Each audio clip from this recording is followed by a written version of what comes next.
ಮಗಳೇ ನೀನೇನ್ ಮಾಡ್ತಿದ್ದೀಲಿ? ಬಾ ಬಂದು ಊಟ ಮಾಡು. ಇಲ್ಲಮ್ಮ, ಅವರು ಅಪ್ಪ ತಿಂದಾದ್ಮೇಲೆ ತಿನ್ನೋಣ ಅಂತ. ಅಲ್ಲ ನಮ್ಮನೇಲಿ ಹಾಗೆ, ಅದಕ್ಕೆ. ಹಾಗೇನಿಲ್ಲ, ಇಲ್ಲಿ ಎಲ್ರು ಕೂತು ಊಟ ಮಾಡೋದು. ಬಾ ಬಂದು ಊಟ ಮಾಡು. ಅಮ್ಮ, ಯಾರಾದ್ರೂ ಹೊರಗಡೆ ಹೋಗ್ತಿದ್ರೆ ನಂಗೆ ಸ್ವಲ್ಪ ಸಾಮಾನ್ ಬೇಕಿತ್ತು, ತಂದ್ಕೊಡ್ಲಿಕ್ಕೆ ಹೇಳ್ತೀರಾ?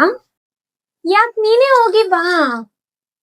ಇಲ್ಲಮ್ಮ, ನಾನು ಒಬ್ಳೆ ಹೋದ್ರೆ ಯಾರಾದ್ರೂ ಏನಾದ್ರೂ ಅನ್ಕೋತಾರ ಅಂತ.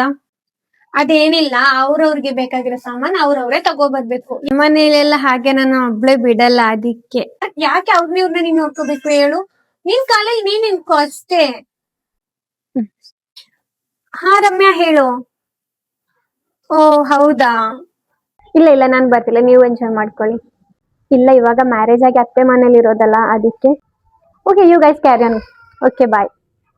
ಯಾಕೆ, ಯಾರ್ ಫೋನ್ ಮಾಡಿದ್ದು? ಇಲ್ಲಮ್ಮ, ಅದು ಫ್ರೆಂಡ್ಸ್ ಏನೋ ಗೆಟ್ ಟುಗೆದರ್ ಪ್ಲಾನ್ ಮಾಡ್ತಿದ್ರು, ಅದಕ್ಕೆ. ಸರಿ, ನೀನು ಹೋಗಿ ಬಾ. ಮದ್ವೆ ಆಯ್ತು ಅಂತೇಳಿ ಇಲ್ಲೇ ಕೂತ್ರೆ ಆಗುತ್ತಾ? ನೀನು ಹೋಗಿ ಎಂಜಾಯ್ ಮಾಡ್ಕೋ ಬಾ. ಸರಿನಾ? ಸರಿ ಅಮ್ಮ.